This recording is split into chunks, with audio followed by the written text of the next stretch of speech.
mendapatkannya. Kalau tidak, maka Jae-sok akan melapor ke polisi tentang sesuatu yang dia tahu. Ketika Jae-sok mau mengatakan sesuatu itu, tiba-tiba seorang pelayan berjalan dan menghalangi gerak bibir Jae-sok sehingga semuanya masih belum jelas.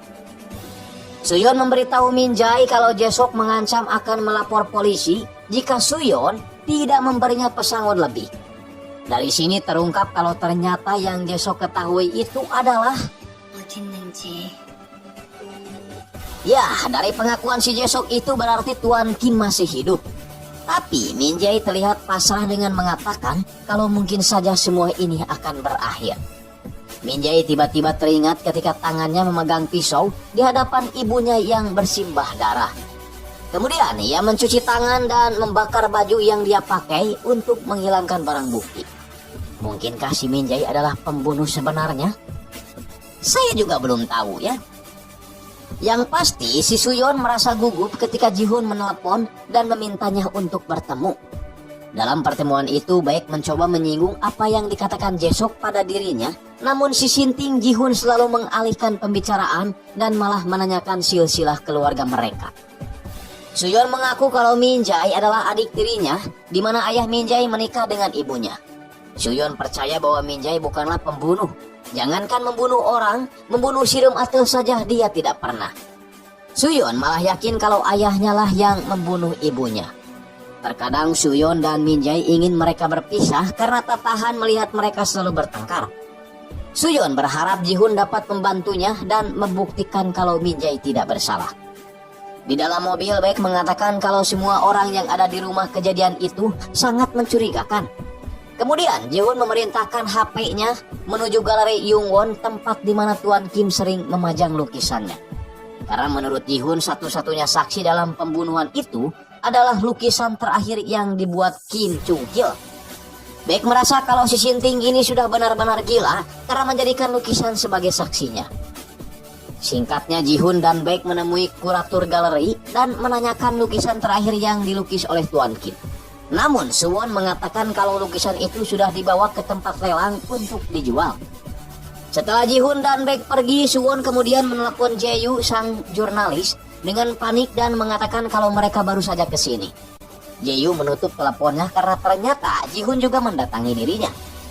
Jae-yu bercerita kalau lukisan terakhir yang dibuat Pak Kim terlihat agak kasar dan Pak Kim mengaku kalau itu cerminan pikiran dia sekarang.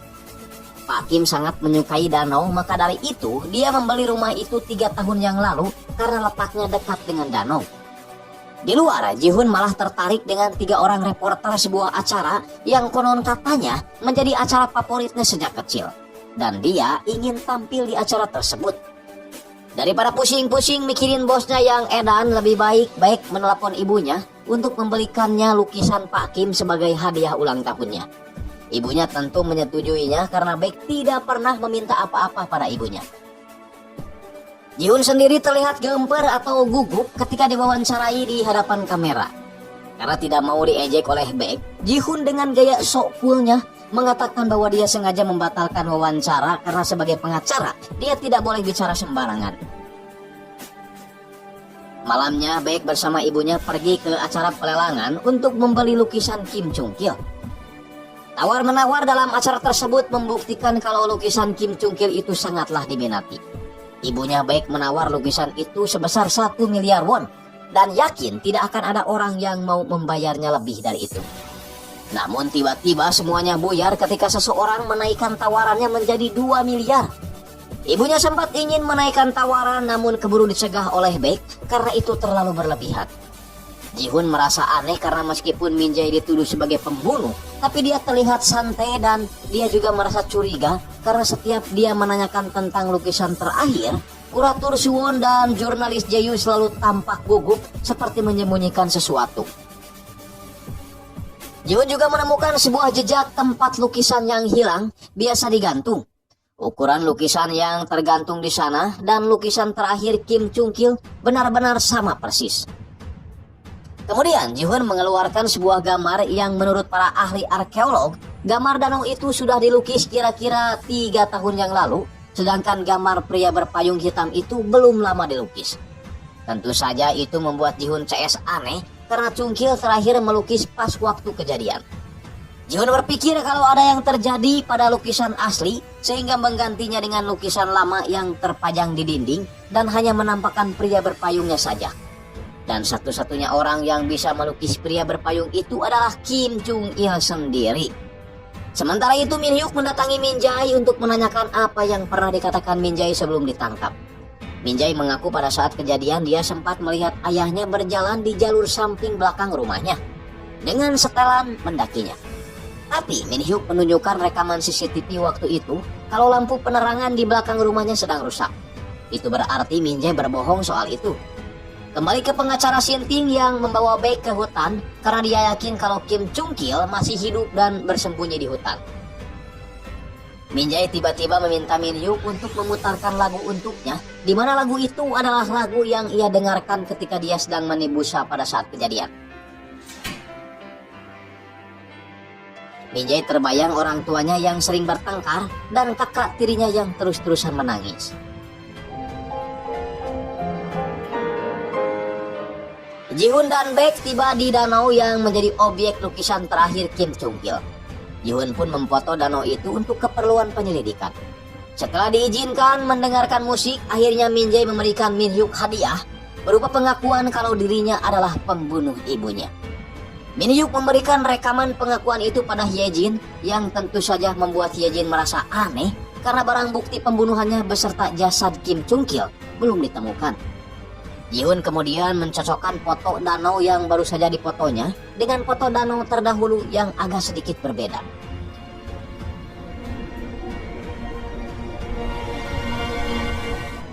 Jae-yu, Suwon, dan Jae-sok kembali ke TKP untuk mencari lukisan Kim Chung Kil yang lain. Namun Jae-sok kaget karena tiba-tiba saja Jihun sudah berada di tempat itu juga. Jihun menanyakan keberadaan Chung Kil pada Jae-sok, tapi Jihun kembali berkata kalau Jae-sok tidak perlu menjawabnya karena dia sudah tahu di mana Kim Chung Kil berada. Jihun kemudian pergi menemui Min Jae dan bertanya, "Apa kau juga membunuh ayahmu?"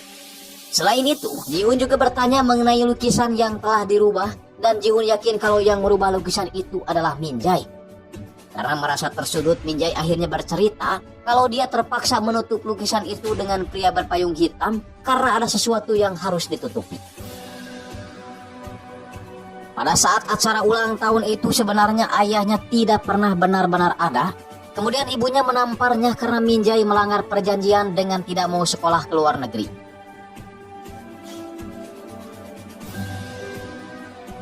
Jihun tahu semua itu karena Jae-sok sang pembantu telah memberitahu semuanya. Berita pengakuan bahwa Min Jae telah membunuh ibunya pun menghiasi seluruh channel televisi. Jihun juga memberitahu Baek dan juga Sam kalau kejaksaan sekarang mungkin sudah menemukan jasad Kim Chung Kil. Tapi Jihun menceritakan yang sebenarnya kalau ternyata Kim Chung Kil telah tewas 3 tahun yang lalu. Meskipun kejaksaan berhasil menemukan jasad Kim Chung Kil, tapi Hyejin masih merasa ada yang janggal karena kasusnya terlalu mudah dipecahkan. Samujang sendiri merasa bingung kenapa Suwon dan Jae-yu ikut-ikutan diam dan merahasiakan kematian Chung Kil. Yang pasti alasannya karena uang. Satu lukisan Kim Chung Kil bisa dihargai ratusan juta won. Tapi sejak awal kesalahan ada pada Min Jae. Ketika Min Jae dan ayahnya sedang melukis, tiba-tiba Direktur Haeju datang dan menyukai lukisan Min Jae. Tapi untuk menyelamatkan harga diri ayahnya, Min Jae berbohong dan mengaku kalau semua lukisan itu ayahnya yang buat. Namun setelah mereka menikah, Bu Haeju mengetahui kebenarannya itu. Tapi Bu Haeju tidak peduli karena yang terpenting Min Jae bisa terus melukis untuk menggantikan ayahnya. Karena sudah tidak tahan lagi dengan kebohongan itu, maka akhirnya ayahnya memutuskan untuk bunuh diri.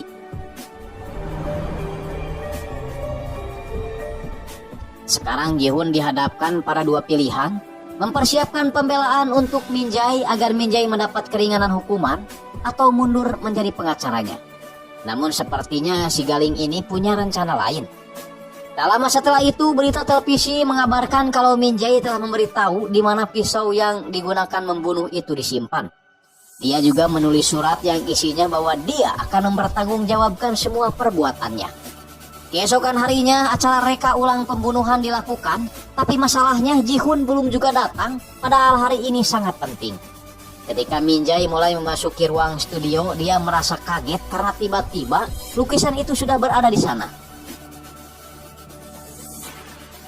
Ji-hun datang dan mulai menjelaskan kalau lukisan danau ini dibuat oleh Kim Chung-kil, sedangkan pria berpayung hitam dilukis oleh Minjai. Lukisan asli yang seharusnya dipresentasekan malah disobek oleh seseorang. Minjai mengaku bahwa dialah yang merobeknya karena frustasi karena dia terus disuruh menggambar. Ji-hun menyindir bagaimana kalau ada orang yang merasakan penderitaanmu.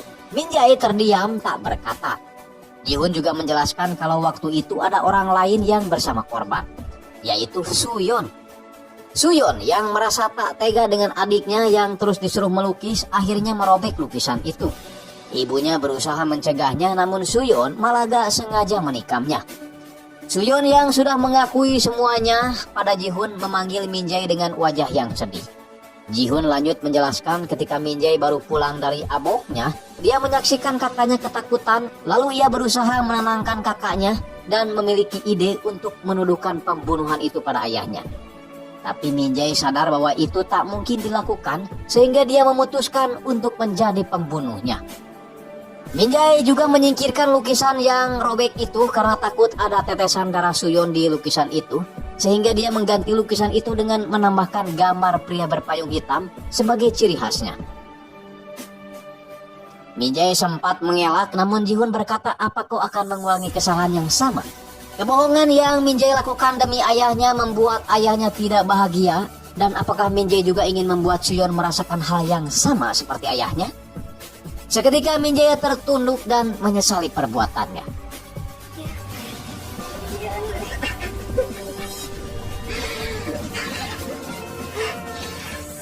Di luar, Baek menanyakan di mana Ji-hun bisa mendapatkan lukisan asli itu karena harganya sangat mahal. Apakah tuker tamah dengan anak kucing? Tentu tidak. Dengan gagahnya, Ji-hun bilang bahwa dia telah membelinya 3M. Setelah menyelesaikan kasus besar, kantor pun mulai sepi. Samujang mulai pulang lebih awal karena katanya kucingnya karuron atau keguguran. Baek tinggal sendirian karena Ji-hun juga kebetulan gak masuk. Ternyata Ji-hun sekarang lagi berada di pemakaman yang nampaknya orang itu sangat berharga buat dirinya. Kembali ke Baek yang gak sengaja menemukan sebuah foto perempuan di bawah meja Ji-hun. Dan Baek sangat tidak asing dengan wajahnya. Baek baru sadar kalau wanita ini adalah pengacara terbaik di firma hukum kakeknya. Baek merasa aneh kenapa perempuan ini dipoto di meja Ji-hun. Untuk mencari tahu siapa sosok wanita itu, Baek sengaja menemui Hyejin. Hyejin mulai bercerita pada saat pesta setelah mereka mengakhiri penyelidikan 5 tahun lalu. Ji-hun pura-pura ke toilet padahal sebenarnya dia pergi ke kantor Jackie Group menyelidiki kasus yang dia anggap belum beres dengan Min Hyuk. Di dalam kantor, Min Hyuk dan yang lainnya beberapa kali dapat hadangan, mulai dari security sampai dengan lift yang sengaja dirusak. Semua itu dilakukan agar orang-orang kantor bisa menyembunyikan barang bukti kejahatan mereka. Ji-hun yang sudah mengetahui hal itu akan terjadi, tentu sudah mempersiapkan semuanya. Ji-hun tiba di sana dan berpura-pura menjadi karyawan. Ji-hun kemudian menemui pimpinan Jackie Group meskipun sedikit terlambat karena semua berkas sudah dihancurkan. Ji-hun menyuruh Kitae untuk menyewa pengacara paling mahal untuk membantunya. Kitae mengancam Ji-hun dengan menelepon beberapa koneksinya, termasuk bos Ji-hun, namun nomor yang Kitae hubungi itu semua sudah dipinjam Ji-hun. Tapi Kitae juga memang bukan orang sembarangan, dia menelepon wakil jaksa agung sehingga membuatnya marah dan menyuruh Ji-hun untuk mundur. Tapi Ji-hun sama sekali tidak takut dan tetap membawa Kitae untuk diinterogasi. Min Hyuk mulai merasa takut, tapi Ji-hun dengan santai dan loba gayanya menelepon seorang reporter yang sepertinya reporter itu pernah berseteru dengan Ji-hun. Si reporter bernama Kuntring sendiri sedang meliput acara karpet merah para artis ternama Korea. Di antaranya Maine Chipok dan juga Asep Balon.